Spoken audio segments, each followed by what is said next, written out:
guys, I'm Brittany Hughes. You're watching MRCTV, and this is your reality check.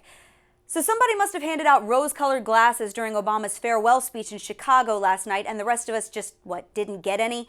People boo-hooed and cheered as Obama reminisced about the glory days of Yes We Can, and of course talked about how awesomely fantastic everything's been for the last 8 years.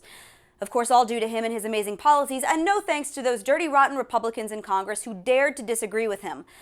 In a sermon sure to send one last tingle up Chris Matthews' leg, Obama claimed to have boosted the economy and save it from the recession. Of course, he left out the part where he oversaw the slowest, weakest economic recovery in American history and racked up another $10 trillion in national debt. He took credit for creating the lowest unemployment rate in history without ever mentioning that a record 95 million Americans are currently not participating in the workforce. That's more than the population of Texas, California, New York, and Virginia combined. But you wouldn't know that according to Obama's speech.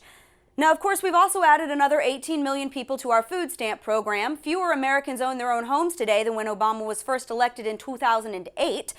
Obama praised his own health care law and ignored the millions of Americans who've lost their doctors and their health insurance plans thanks to his agenda.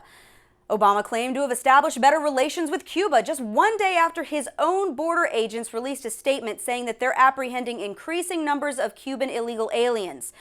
Obama took credit for victories against ISIS without ever admitting his failed foreign policies are what helped create ISIS in the first place. He claimed that no foreign terrorist group successfully planned and carried out an attack on America in the last 8 years. That was a lie. Here's a newsflash to the guy who still can't choke out the words radical Islam. All of those lone wolf attacks that you blame on guns, those are the new attacks from foreign terrorist groups. ISIS doesn't have to plan a mass-scale bombing or hijack a whole bunch of planes anymore. All they have to do is exploit our president's immigration policies, get inside the head of a pissed-off Muslim, and point him to a nice gun-free zone. It's a pattern that we've seen over and over again under Obama's 8-year term. But here was the real zinger of the night. Obama actually claimed that race relations have improved under his presidency. Maybe he should try that line on all of the store clerks whose windows have been kicked in the last 3 years. Tell that to all the people whose businesses have been looted and whose life savings have been lost because a bunch of thugs felt so oppressed that they had to destroy an entire community. Tell that to the families of all of the dead cops who've been shot to death just for doing their jobs. In fact, tell that to your own hometown of Chicago, which has been so destroyed by anti-black liberal policies that it's now suffering under the highest homicide rates in 20 years. African Americans in your own hometown can't even pull themselves out of the cycle of dependency, poverty, and despair that you and those like you have created with all of your social welfare policies. Yet Obama stood on a stage in the middle of a community that's dying by the thousands and said we should widen the safety net of government dependency even more.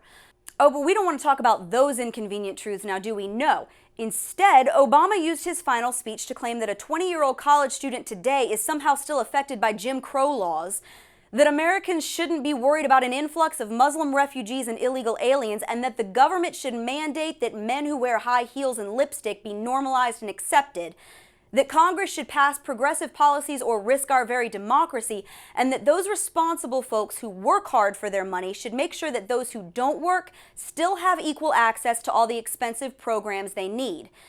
This is exactly what America just voted against. This is the worldview and the dogma that they just kicked out of office. And this is what we will not miss after the final moving truck exit the White House driveway. Goodbye, Mr. President, and frankly, good riddance. And that's your Reality Check, America. Check us out on Facebook, follow us on Twitter, and stay sane out there.